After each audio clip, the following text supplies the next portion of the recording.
How's it going, guys? King of the fourth quarter here, and in today's video we're going to be going over my fantasy team for the NBA 2015 and 2016 season.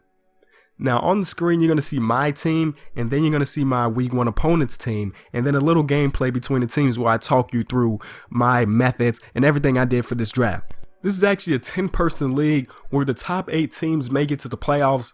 20 weeks for the regular season, then the next 4 are the playoffs, and basically normal fantasy things.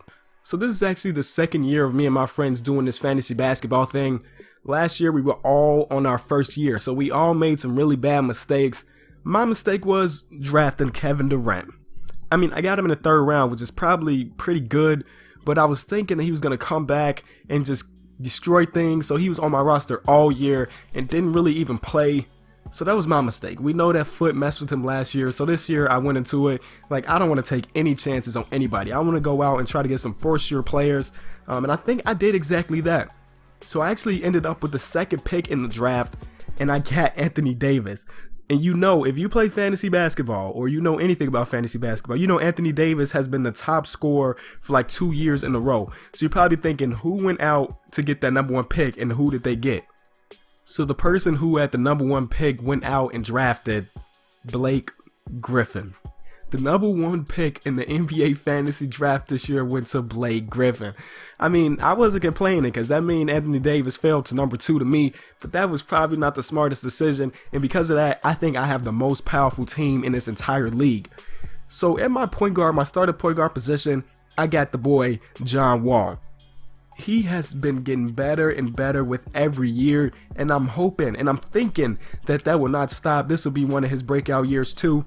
Victor Oladipo, who's getting better and better too. I'm hoping that he can also get in that most improved player spot. I think, man, I swear this is going to be his breakout year. He's been in the league for a couple years, and I swear this is going to be the one.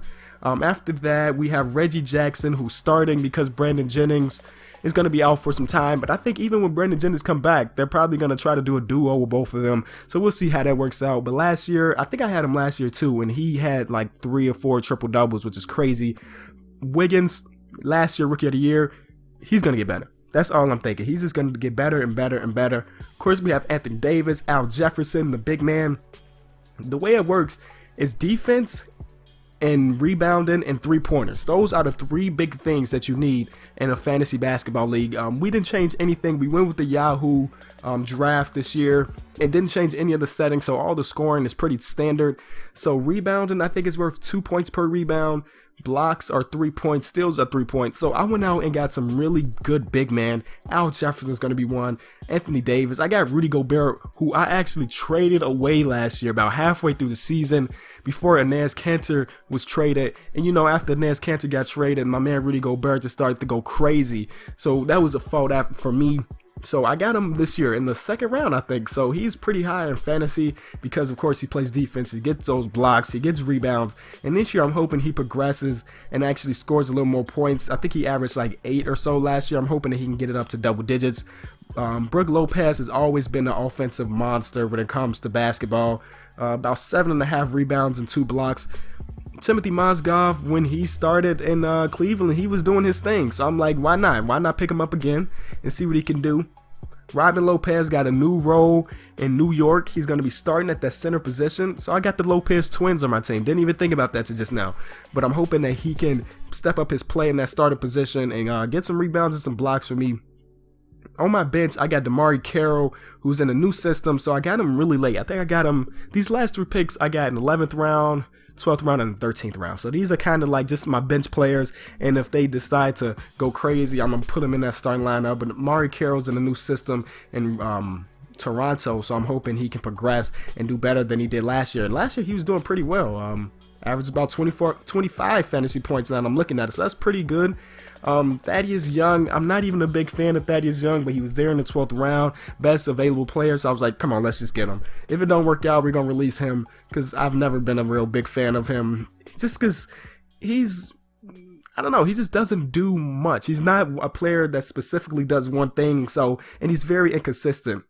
And in my last pick, with the 13th pick, I went out and got Rajon Rondo, because I'm hoping that he can surprise the world and light Sacktown on fire and go back to his all-star potential. People were laughing at me when I made this pick. They like, Rondo's not going to do anything there. I mean, he has people around him that can play. I know he did in Dallas too. I'm hoping that him and George Karl can kind of work things out and he can actually play to the potential that we know he can play, man. We know he can pass the ball. He plays defense. Of course, he's not much of a shooter, but those things, passing the ball, assists are worth 2 points each. I'm pretty sure steals are worth 3 points each. And he's like a point guard that can go out and get a triple-double on a regular basis because he also crashes the glass. So I'm excited. I'm hoping. That's my sleeper pick in this year's fantasy, Rajon Rondo. So I'm thinking that this week 1 matchup may be one of the championship matchups because the guy I'm going against has a pretty good team named Deep in the Q. He said that's somewhat related to the Cleveland Cavaliers, but I don't know. I don't watch Cleveland Cavaliers basketball. But he has a really good team. He has LeBron James, Klay Thompson. Like, he got some really nice players. So this week 1, win or lose, I'm not going to be, I mean, of course I want to win. But if I lose, I'm not going to be too heartbroken because I would have lost to a great team. And man, I am so excited. If you guys like this fantasy type where I talk about my fantasy team, go ahead and leave it a like. Let me know because I can bring you guys a week by week breakdown of what I'm doing and things like that. I'm also going to be doing DraftKings or FanDuel. I'm not sure which app I'm going to be using for fantasy basketball, the daily thing, trying to win me some money because you know that's what we like to do.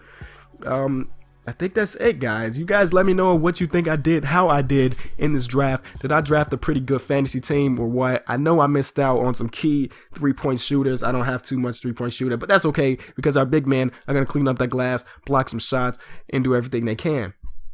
So this has been the King of the Fourth Quarter. Thanks so much for watching. I'm out of here. Be expecting the video soon. Peace. Ballin' like I'm harder.